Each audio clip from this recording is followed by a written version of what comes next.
अजूनही आपल्याला कळलेलं नाही की बॉम्बस्फोटामागे आहे कोण. पण एवढं मात्र नक्की कळलंय की पार्टी दोन्ही जे पक्षांचे हेवेदावे आहेत ते कुठे ना कुठेतरी समोर येत आहेत. भाई जगतापजी, मी तुमच्यापासून सुरुवात करतो. तुम्हाला काय वाटतं की ज्या पद्धतीची विधानं आज वेगवेगळ्या ठिकाणून होत आहेत, तुम्हाला वाटतं की खरंच की सामान्य लोकांना त्यातून काहीतरी फायदा होतोय किंवा खरंच काहीतरी वेगळं बघायला मिळतंय? अजिबात नाही. एकतर बॉम्बस्फोटासारख्या गंभीर घटना ज्या आहेत त्याचं खरं राजकारण होऊच नाही. दुर्दैवाने असं मी जरी म्हणत असलो तरी एका राजकीय पक्षाचा मी आमदार आहे. दुर्दैवाने आपल्या देशाच्या राजकारणाचा बाज हा असा होऊन बसलेला आहे की त्याच्यावर मग आरोप प्रत्यारोप हे सगळ्या गोष्टी येतात. आणि म्हणून मला असं वाटतं की ह्या असल्या सगळ्या घटनांकडे वेगळ्या दृष्टीने आम्ही सगळ्यांनी पाहिलं पाहिजे. हे आम्ही नेहमी म्हणतो, परंतु दुर्दैवाने तसं होत नाही. आणि एकंदरीत मी असं कुठल्या विशिष्ट अशा याचं मी समर्थन करणार नाही किंवा त्याचा एखाद्याचा मी त्याचा समाचारही घेणार नाही. पण एवढं नक्की की बॉम्बस्फोटामध्ये जे मृत्युमुखी पावले त्यांची आज जी मानसिकता आहे, संपूर्ण देशातल्या नागरिकांची जी मानसिकता आहे, 1993 पासून आजपर्यंत जेवढे हल्ले झाले हे हल्ले देशावर झालेले आहेत आणि देशाच्या नागरिकांमध्ये जी एक असुरक्षिततेची जी भावना तयार झालेली आहे, मुंबईकरांवर सगळ्यात जास्त त्याच्यामध्ये मुंबईकर पिसला जातोय. मुंबई ही आर्थिक राजधानी जेव्हा आपण म्हणतो त्याबरोबर आर्थिक राजधानीचं जे महत्त्व आहे तर त्याच्यासाठी वेगळ्या काही यंत्रणा सुद्धा असल्या पाहिजेत हे असं आम्ही म्हणतो, परंतु दुर्दैवाने तसं काही घडलेलं नाही. त्याची सुरुवात कोणी करायला पाहिजे? म्हणून आपण नेहमी म्हणतो की सरकारने कुठच्याही सरकारने करायला पाहिजे. मग ते केंद्रातलं अगदी UPA सरकार असेल किंवा इथलं आघाडी सरकार असेल किंवा तत्सम ज्या ज्या राज्यामध्ये अशा दुर्दैवी घटना घडल्यात त्या सरकारने करायला पाहिजे. महाराष्ट्र सरकारने 26/11च्या नंतर फोर्स 1 नावाचा जो फोर्स तयार केला आणि तो मला वाटतं आता तो कार्यान्वित होतो आहे. त्यावेळेला झालेल्या ज्या घटना आहेत, विशेषतः सागरी मार्गाने आलेले आतंकवादी आणि तत्सम त्यावेळेला जी आवश्यकता होती सागरी मार्ग सील करण्याच्या दृष्टीने, त्याच्यामध्ये प्रगती जरूर केली. 100% त्याच्यामध्ये काहीतरी केलं असं मी असा दावा करतो. आपण त्या मुद्द्यावर येऊया की काय राहिलंय आणि काय नाहीये. मुनगंटीवारजी, तुम्हाला काय वाटतं की राजकारणाला सुरुवात कशी होते आणि जेव्हा बॉम्बलास्ट झाले त्याच्यानंतरची सुरुवात नक्की कोणाकडून झाली? मला असं वाटतं की यामध्ये राजकारणी दोषी आहे हा जो विषय आहे तोच मुळात चूक आहे. काही विशिष्ट राजकारणी नेत्यांना ही सवय आहे. काही विशिष्ट राजकारणी नेते तोंडखुरीचा रोग लागल्यासारखे बोलत राहतात. याचा अर्थ सारेच राजकीय नेते बेताल वक्तव्य करतात असं होत नाही. महाराष्ट्राचा जर विचार केला तर 288 विधानसभा सदस्य आहे, 48 लोकसभा सदस्य आहे, विविध राजकीय पक्षाचे प्रदेश अध्यक्ष आहे, महामंत्री आहे. अरे काही नेत्यांनी बेताल वक्तव्य करणं म्हणजे सारे राजकीय नेते बेतालपणे वागतात असा अर्थ होत नाही. पण काही नेत्यांना ही सवय जडली आहे आणि हे नेते कोणत्याही घटनेमध्ये राजकारण करतात आणि मला वाटतं की त्यांच्याही पक्षातल्या राजकीय समंजस नेत्यांना हे आवडत नाही. पण यांना कोण थांबवणार? अशा नेत्यांना जनतेनेच थांबवलं पाहिजे.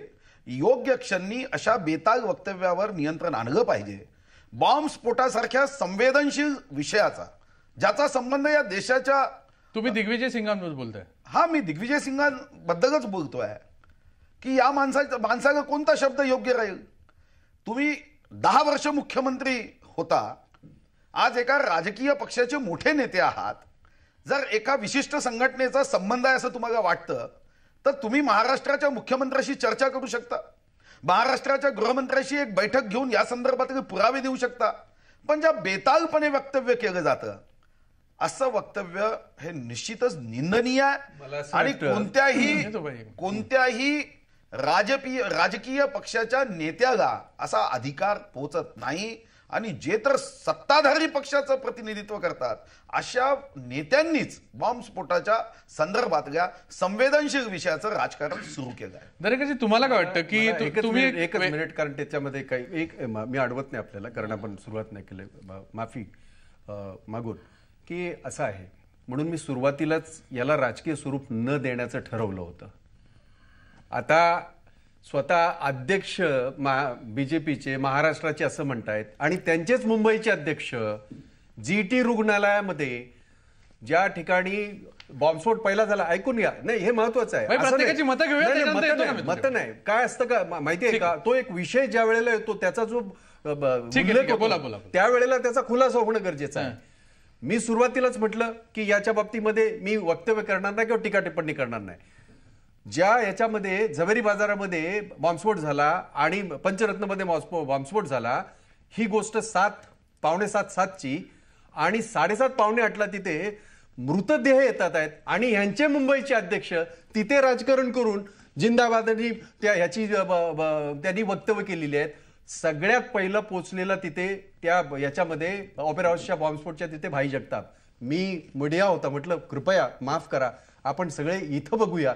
अर्थात माझ्यानंतर एकनाथ खडसे सुद्धा पोचले, माझ्यानंतर आपण होतात, हे सगळे पोचले.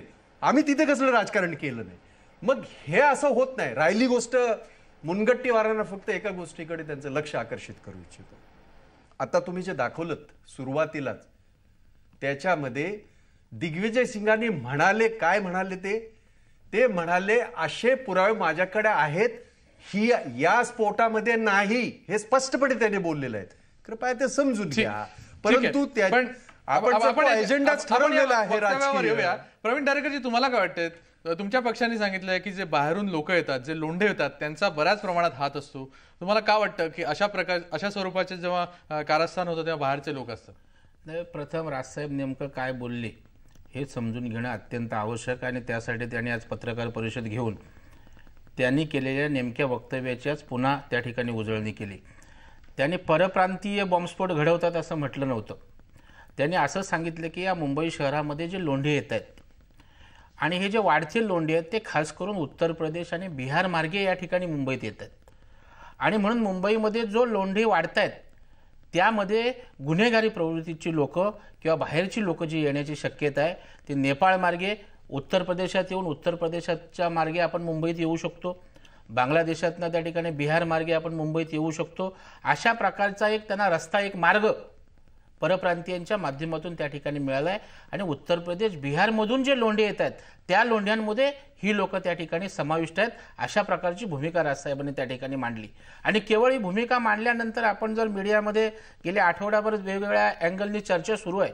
आता इनामदार साहेब पण परवा बोलले, राम प्रधान साहेबांची पण मी मुलाखत टीव्हीवर वाचली. त्यांनी गर्दी, मुंबई शहरात वाढणारे लोंढे हे एक भाग या सर्व बॉम्बस्फोटाचे निश्चितपणे आहेत. अशा प्रकारचं वक्तव्य बऱ्याच धुरीणांनी या ठिकाणी मीडियाच्या माध्यमातून त्या ठिकाणी केलंय. आणि खरं म्हणजे आपण जबाबदारी कोणाची? 100% जबाबदारी राज्यकर्त्यांची असते. जेव्हा राज्यकर्ते म्हणून आम्ही सांगतो या 4 गोष्टी आम्ही चांगल्या केल्या, त्यावेळेला उद्या त्या ठिकाणी गृह खात्याची जबाबदारी असते, असणाऱ्या सरकारची, केंद्र सरकारची असते.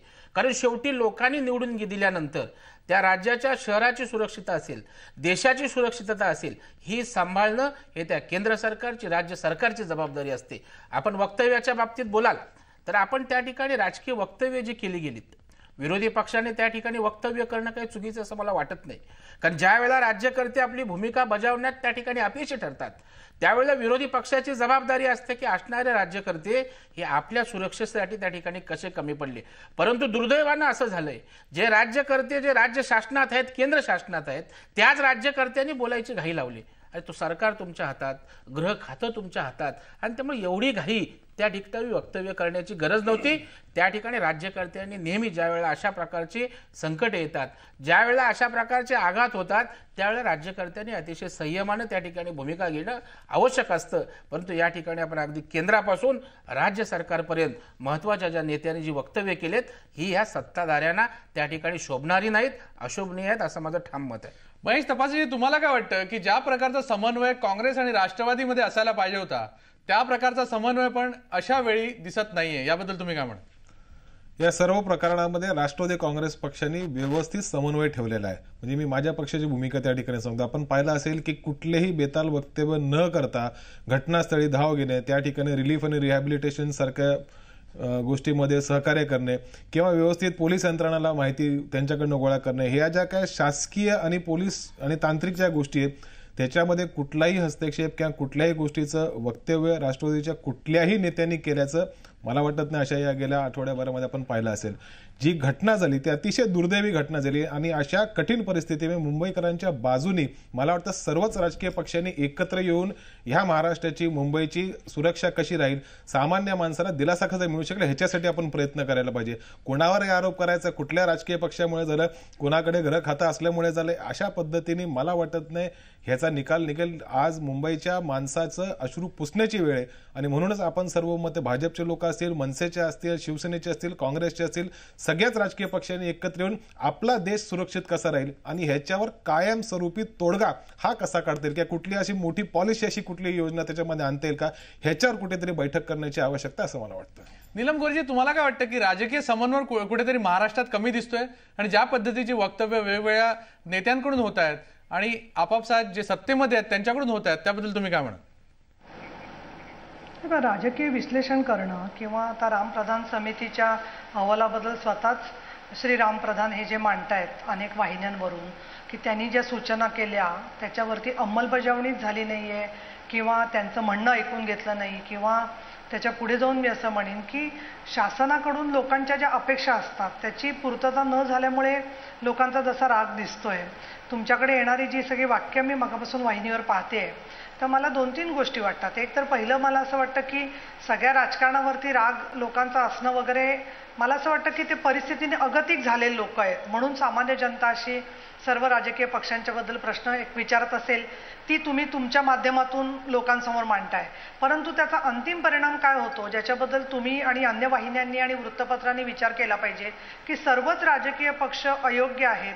अशामधून राजकीय उदासीनता वाढते आणि आपण बघतोय की निवडणुकीपुरतं मी बोलत नाहीये परंतु लोकांना काही करायचं असेल, सामाजिक सुद्धा पद्धतीने पुढे यायचं असेल तर लोकांना 10 वेळेला भीती वाटते की आपणच कशात तरी अडकण्यापेक्षा आपण कशी मदत करायची. हा एक पण या परिस्थितीला जबाबदार कोण आहे? दुसरं असं आहे ते परिस्थिती आपण याच्यावरती स्वतः एक तर स्पष्ट आहे की जागतिक स्तरावरचा असणारा संपूर्ण दहशतवाद आणि केंद्र शासन राज्य शासन यांच्यामध्ये जी माहिती त्यांच्याकडे येते किंवा काही माहिती येतच नाही. त्या दिवशी बोलताना जे उमराणीकर पोलीस माननीय अधिकारी जे बोलले की आपल्याकडे व्यवस्थात्मक स्मृती ऑर्गनायझेशनल मेमरीज होम डिपार्टमेंटमध्ये स्वतःकडे नाही आहे आणि म्हणून एक मंत्री किंवा मी पुढे जाऊन असं म्हणते की काही आमदार आमच्या पक्षाचे नेते सर्व ठिकाणी जरी त्या ठिकाणी लोकांना द्यायचा जाऊन दिलासा देण्याचा त्यांनी प्रयत्न केला असेल आपापल्या पद्धतीने तरी खरा प्रश्न हा निर्माण होतो की बॉम्बस्फोट रोखण्यासाठी जी यंत्रणा आपण सक्षम करायला पाहिजे ती सक्षम नसेल तर ती कशा प्रकारे करू याची उत्तर आपल्याला माहिती असून आपण त्याची अंमलबजावणी करू शकत नाहीये. ही अकार्यक्षमता आहे आणि ही अकार्यक्षमता आहे असं म्हणणं म्हणजे मग कुठेतरी मग ब्लेम गेम सुरू होतो. आणि म्हणून मला असं वाटतं की माननीय मुख्यमंत्र्यांनी जे विधान केलं की अमकी डिपार्टमेंट कशी त्यांच्याचकडे असायला हवी होती ती एक राजकीय परिस्थितीमधलं एक शेवटचा त्यांनी तोडगा सांगितला की ज्याच्यामध्ये माणसाचा स्वतःच्या सहकार्यावरचा सुद्धा विश्वास डळमळायला लागतो आणि असं वाटतं की निदान आम्ही तरी काहीतरी करून दाखवू. दुसरीकडे उलट पक्षी मी असं म्हणेन दिग्विजय सिंहांचं वक्तव्य मी पण ऐकलं की या बॉम्बस्फोटाच्या तपासाबद्दलचे माझ्याकडे काही पुरावे नाही आहेत असं ते बोलले. हे मी स्वतःही ऐकलं.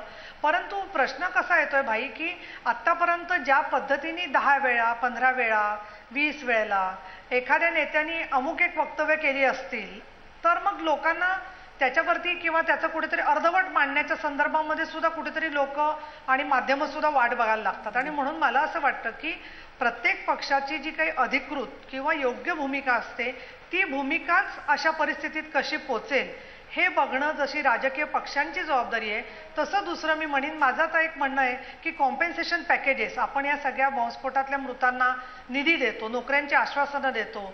इथे मला सांगायला पाहिजे की तुम्ही सर्वजण सर्व पक्षाचे लोक आणि अगदी वाहिन्यांनी पूर्वीच्या सगळ्या याचा पाठपुरावा केला तर आपल्याला चित्र दिसतं की रेल्वेच्या बॉम्बस्फोटात घरामध्ये ती जिला नोकरी पाहिजे ती बाई MA असते, जॉब कुठेतरी 4th ग्रेड सर्व्हंटचा मिळतो. म्हणजे कशा पद्धतीने कॉम्पेन्सेशन पॅकेजेस दिली जाणार इथपासून ते उपचार करत असताना कुठल्या आपण शॉर्ट्स दाखवायचे कुठले दाखवता कामा नयेत इथपासून ते मी पुढे असं म्हणेन की रामप्रधान समितीची बैठक आज किंवा काल झाली, अगोदर सुद्धा याच्याबद्दलच्या त्रुटीसाठी टाहो फोडण्याची वेळ सातत्याने विरोधी पक्षावर येते.